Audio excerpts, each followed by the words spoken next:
third tour of EMS companies, this time in the UK plus other parts of Europe. I spoke to Eric Miscoll, publisher of EMSNOW, and Dieter Weiss, principal consultant at Informa, about their tour.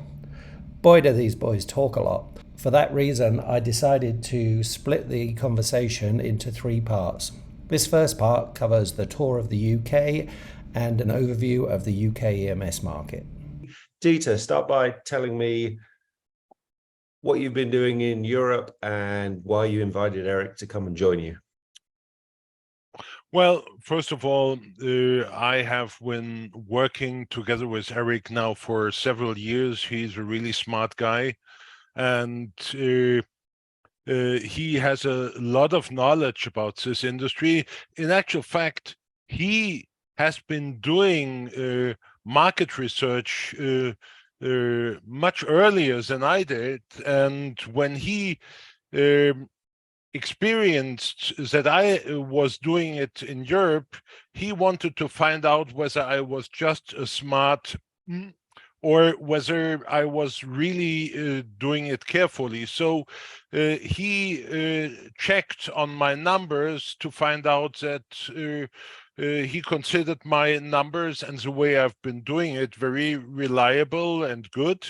And he said, well, why don't we do it to a certain extent together? And I said, yes, come on over and we visit the companies together. And that's how we 3 years ago started to have this brand, which is called EMSNOW and Informa on tour, which has a nice logo, which was drafted, as far as I know, by you, Phil.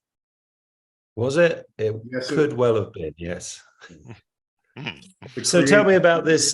Is this your third tour?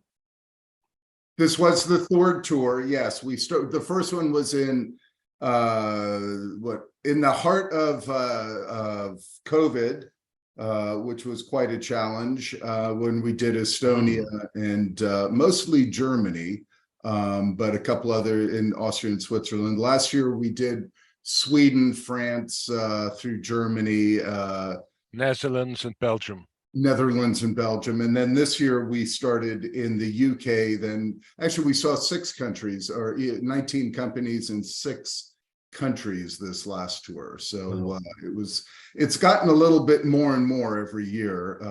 And hey, Dieter, so how many have we seen? Well, if I counted right, I wanted to find that out myself. As far as I know, we have done 42 as of now. And if I just look at the top 100 companies in Europe, out of those companies, we have done 31. And some of them, we even have done 2 or 3 times. Like, for example, Astilflash, we visited 3 times. Kartek, we visited 2 times. Former Enix, now GPV, we visited 2 times. Secor, we visited 2 times, and Inition, we visited 2 times as well. Yeah, different sites in different locations. Yeah, exactly. Yeah. So let's wade in on this tour. Let's start with the UK. Eric, give me a kind of, I've been to the UK. Give me a few takeaways of what you saw going on there and why it's actually become a little bit more significant as an EMS market post Brexit.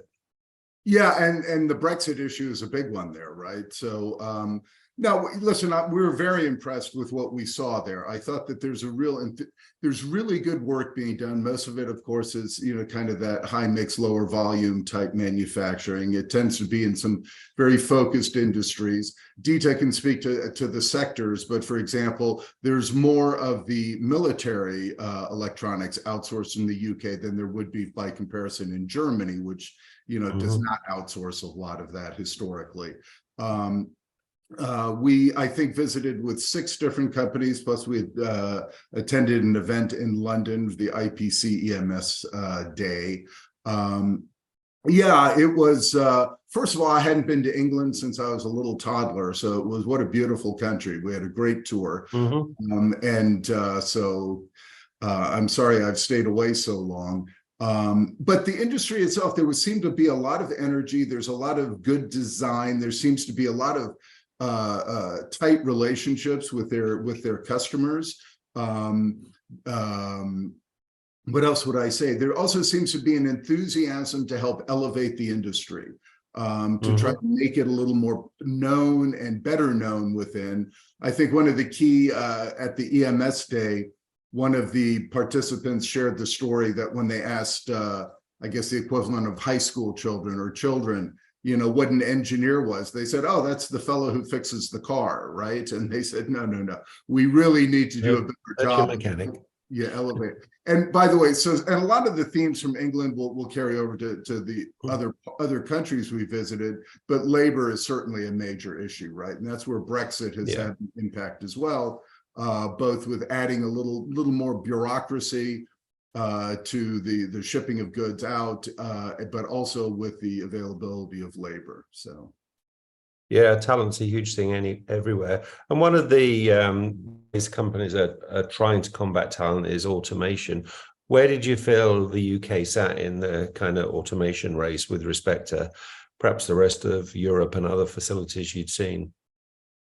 Yeah, no, I mean, we see the same automated lines. What stands out there is there's still a lot of pin through hole being done, right? In the UK and in Europe. And, contrary to past predictions, pin through hole is not going away. And that's also reflective of the type of manufacturing they're doing.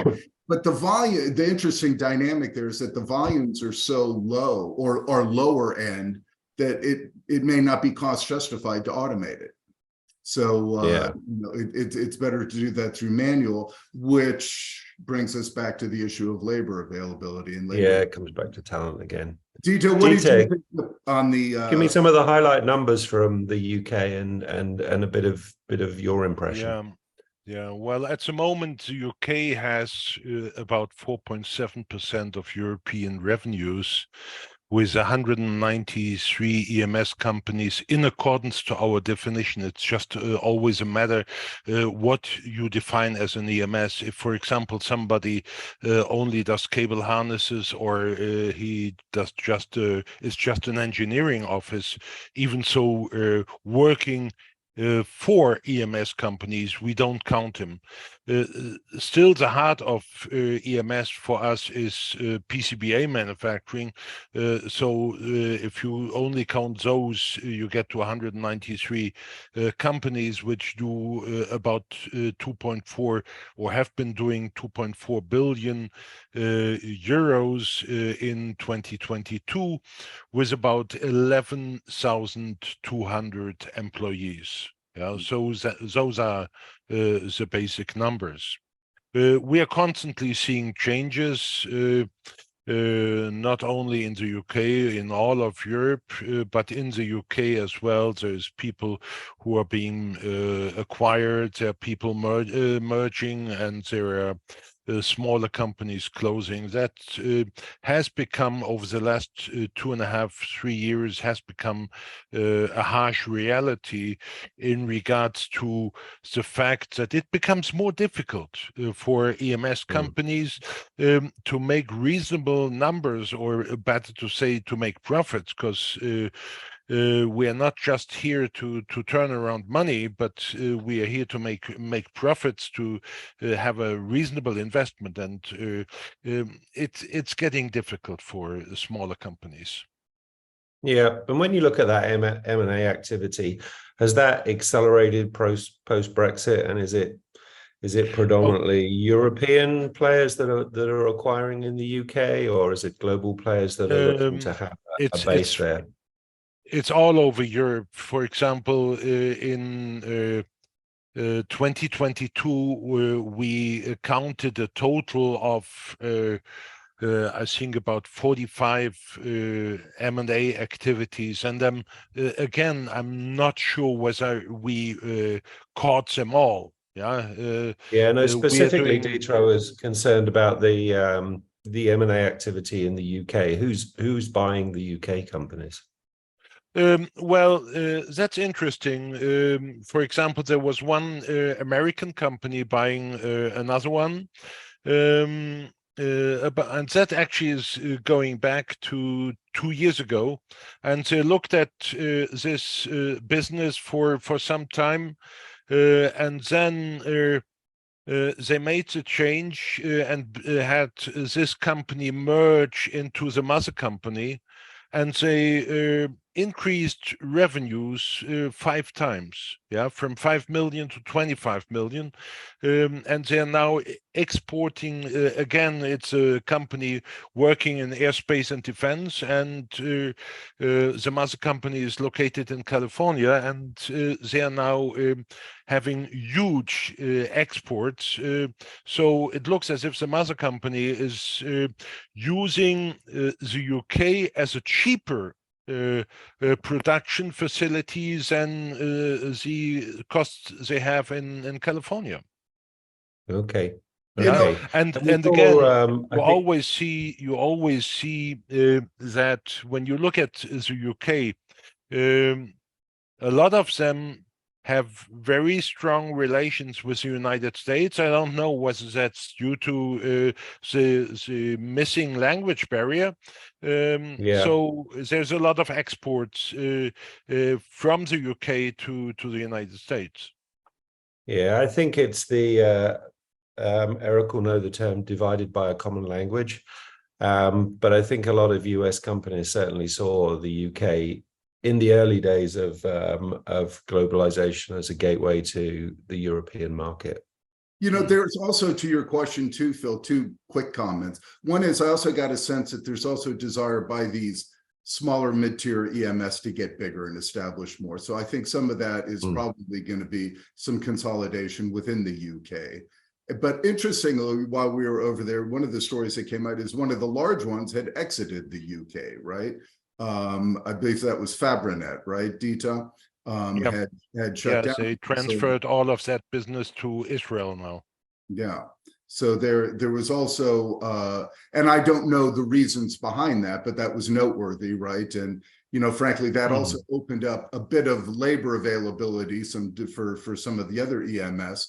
But as we quickly learned that it tends to be even regional within the UK, so that because it shut down there didn't mean that they were readily available to factories, 100 kilometers away. So yeah, and that's living true. close to True London, everywhere. they stay there. Yeah, they don't go up to the north. Yeah, that's the way it works. Eric, just give me a run through of the companies in the UK you visited. the ones we visited are in order. First we visited with InCap. We then visited Tioga. I think Tioga had the oldest facility we ever saw. It was actually very interesting, the architecture.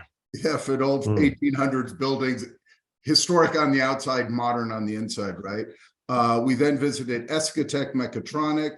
We visited the Asteel Flash facility, visited Jaltec Systems, and then on our last day before we left, we visited with Texel Technologies. And again, I would say a common thing with a lot of it is a lot of design work being done by these companies too, right? Really engaging at that level. So this isn't just PCBA, right? There's a lot of that engaging at design, selling full services or attempting to, right? And there's a great opportunity for increased box build, I think, within the industry as a growth driver as well. Yeah. Okay.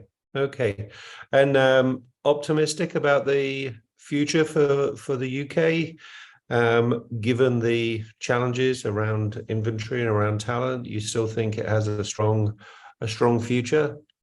Dieter, I'll let you speak. Well, they all still suffer from this overstocking of semiconductors. They still have too much inventory. I thought, the energy, the capabilities that we witnessed were world class, right? I think that there's certainly some problems. Brexit is an interesting one, right? But they're working through that, and that's, we won't get into the politics behind that, but I think that's being worked through. It's just you know, there's also a real strong desire to elevate the industry, and that impressed me. Yeah. You know, and also to get more people trained. We had a young woman at the event in young in that she's younger than me, right? In London talking, and she was from way up north. I forget what city she came from. And she on her own with a couple of companies, she was from a small group, had gotten like 100 people IPC certified for hand soldering, right?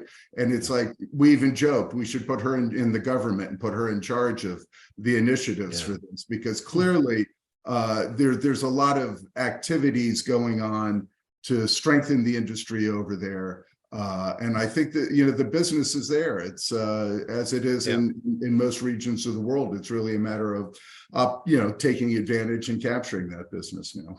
Yeah, there's certainly plenty of activity. So switching gears slightly, but staying in the UK, you attended the IPC's EMS day there. Tell me a little bit about that, who attended, what the format was, and what the objectives were. Dieter, this was my first time, and Dieter, it was his second time, and he spoke. You're working with IPC in Europe, aren't you, Dieter? Yeah, the seminar was well attended, well accepted. We saw some of the people as well who we had visited a couple of days before, like for example Jaltek, it will definitely not be the last event of this kind. We know it is difficult, for example, to try to pull together a European EMS event, because in a lot of cases, we have the problems that people will either not be allowed to go to an international event, or it's a matter of cost or a matter of time, because you normally can't do it in one day. The IPC meeting in London is very convenient, because it allows people to travel in the morning to London.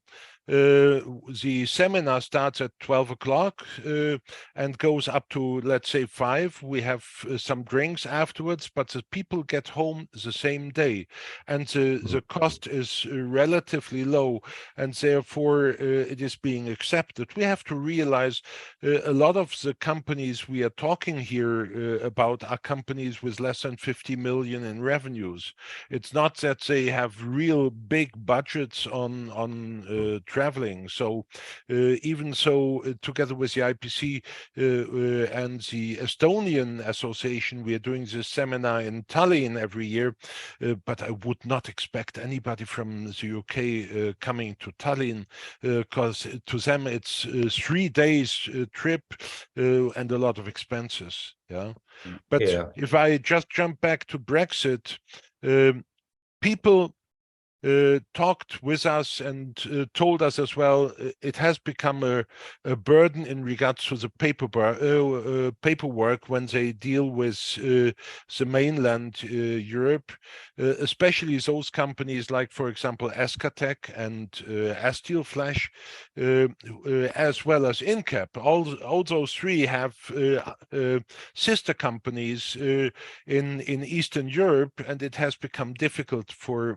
them to shift products back and forth, because it requires a lot of additional administration, which had not been there before Brexit. So even so, Brexit was a very close decision, as far as I can remember, with only 51% supporting it. I would say if the same vote was done today again, it might probably be only 49. Yeah, it could be very different. Eric, so, tell me a bit about the agenda of the event and so there were two. So do you want to the IPC one or the EMS forum? Which the one? IPC one. The one IPC, in the UK. The one in the UK, yeah, it was obviously Dieter spoke about it. We had a gentleman from an OEM speaking. We had several Collins Aerospace. Yeah. Oh, is that who? That's right. They had several of the IPC people speaking. We also had kind of a panel